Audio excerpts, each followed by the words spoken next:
వ్రతశాల ఇది నా యేసు నివసించశాల. అందరికీ వందనాలు. అమ్మగారికి అయ్యగారికి వందనాలు. నా పేరు మణి, మాది గూడూరు. నా సాక్ష్యం ఏంటంటే మా పాపకు పానం లేకుండా జ్వరము, వాంతులు, బేదులు పెట్టుకుంటే అమ్మగారికి ప్రార్థన చేయించుకున్నాము. అమ్మగారికి ఫోన్ చేసి సాక్ష్యం చెప్తామా అనుకోనింది. అట్లనే మా పాప ఏం తినకుండే ఒకటే పాలే తాగుతుండే. బాగా అన్నం తిని ఆరోగ్యంగా ఉంటే సాక్ష్యం చెప్తాను అనుకున్నాను. దేవుడు మా పాపను స్వస్థపరిచాడు. మంగళవారము అమ్మ, నేనైతే నా కుమారునికి పిల్లని తీయాలనుకున్నాను. మరి ఎట్టమ్మ చెప్పు అంటే, సరళమ్మ ఎక్కడ పోవాలనుకున్నామంటే పెద్ద మరియుడు ఉందంటమ్మ పోతానంటే, సరళమ్మ పోయిరా మంచి వేరా ఉంది అమ్మాయి అయితే ఫిక్స్ అవుతుంది నీకు పోయిరా అని చెప్పింది అమ్మ. అమ్మ ప్రకారం పోయినామ రోజు వీళ్ళు పాపను చూసి వచ్చినాము. మళ్ళీ వాళ్ళు మాసనాడే వచ్చినారు. వచ్చి పిల్లని ఇస్తాము అని చెప్పినారు. అమ్మ మాట అమ్మ చెప్పినట్టు జరిగింది. కుమారుని కూడా పెళ్ళి అయిపోయింది కూడా బాగా జరిగింది. ఏం ఆటంకం లేకుండా కొట్లాటలు ఏం లేకుండా దేవా బాగా జరిగితే సాక్ష్యం ఇస్తానని అమ్మ కూడా దానికి సాక్ష్యం చెప్పమ్మా. అన్నీ మంచిగా జరుగుతాయి నీకు, నీ కుమారుడు అన్ని పెళ్ళి బాగా అంత బాగుంటుంది అని అమ్మ చెప్పింది. అమ్మ చెప్పినట్లనే అంత బాగా జరిగింది. నా మా కోసమై ప్రార్థించిన అమ్మాయి గారికి అయ్యగారికి వందనాలు, దేవునికి వందనాలు. ఇదే నాకు సాక్ష్యం. అమ్మగారికి అయ్యగారికి వందనాలు. నా పేరు మహిత, నాది ఎంబిగ్నూరు.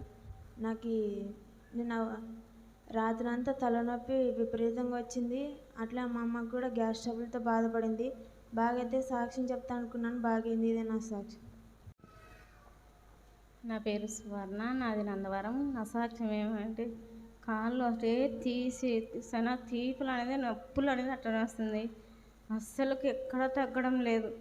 దేవా తండ్రిని ఇస్తాను దానిలో సాక్షి చెప్పాను అనుకున్నాను. ఈ పొద్దున దినం ఎమ్నూరుకి వచ్చి పిల్లలు ఉపవాసం అవుతారని మరి ఇంటికి ఇడిచి వస్తామనుకున్నాను, కానీ రాలేకపోయినాను. వారం పొడుగుతూ నాకు ఎంతో శోధన శోధించినప్పుడు దేవుడిని అమ్మగారిని అయ్యగానప్పుడు తలుసుకుంటున్నప్పుడు దేవుడు నన్ను వారం పొడుగుతూ నన్ను వెళ్ళేసి నన్ను సన్నిధానికి నడిపించినాడు. అదే రీతంగా దొమ్మలలో అస్సలకు నిద్ర పడతాం, నిద్రలోనే నేను ఏమైపోతున్నా కదా, అస్సలు గొంతుకు అడ్డం పడినట్ట దొమ్మలు వెరికేది.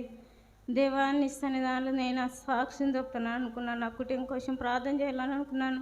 మా ఏమో సమస్యలు ఉన్నా నేను విత్తనం దారుణ చేను చేసుకున్న దారులను ముక్తోడుగా ఉన్నాం. అమ్మగారు అయ్యగారు ప్రార్థన చేయాలని అడుగుతున్నాను. అదే రీతంగా నా సాక్ష్యం అయ్యగారికి అమ్మగారికి వందనాలు, దేవాది దేవునికి వందనాలు, ఇక్కడ వచ్చిన వారికి వందనాలు. ఇదేనా సాక్షి వందనాలు, ఇక్కడ వచ్చిన వారందరికీ వందనాలు. అమ్మగారికి అయ్యగారికి. నా కుమారుడు, నా భర్త, 6 మంది పిల్లలు, నా భర్త.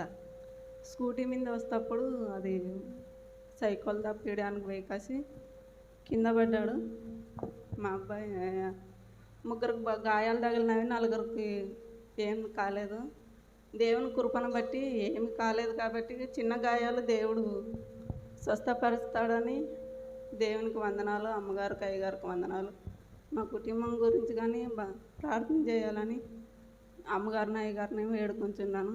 ఇదే నా సాక్షి. మా పాప సంబంధం కొరకు అమ్మగారి దగ్గరికి వచ్చింటే వారాలు తిరగమని 7 వారాలు తిరగమని నేను నిర్ణయించుకున్నాను. ఒక్కొరు వారాలు తిరిగి ఇంకా కాల అనుకుంటుంటారని నేను సంబంధము కుదిరి పెళ్ళైనంత వరకు నేను నమ్మకం ఇవ్వడం తండ్రి అని తీర్మానం తీసుకొని ఉంటే ఇంకా మొన్న మే నెల 22వ తారీఖు కలవాలి పెళ్ళి అయిపోయి మంచి సంబంధం వచ్చా. నేను వచ్చిన కాడ నుండి చిన్న గొడవ లేనట్టు ఏ పెళ్ళి కాలేదు. ప్రభా మా కొడుకు డీజే వద్దంటే డీజే పెడతానంటాడు. ప్రభా గొడవ వస్తే పిల్లకి వాళ్ళ ఊరోళ్ళు గొడవ పడితే పిల్లకి చెడ్డ పేరు కదా వద్దంటే విన్నాడని అనుకుంటుంది. ప్రభా డీజే పెట్టిన ఎలాంటి గొడవ లేకుండా ఘనంగా వివాహం జరిపించుతానంటే నీ బెత్తేసాలో షాక్ చెప్పుకుంటానంటే అమ్మగారి ప్రార్థన వల్ల నా ప్రార్థన వలన దేవుడు కూడా ఎలాంటి గొడవ లేకుండా ఘనంగా మంచి సంబంధం నడిపించి ఘనంగా వివాహం జరిపించాడు. దేవునికి వందనాలు, అయ్యగారికి అమ్మగారు వందనాలు.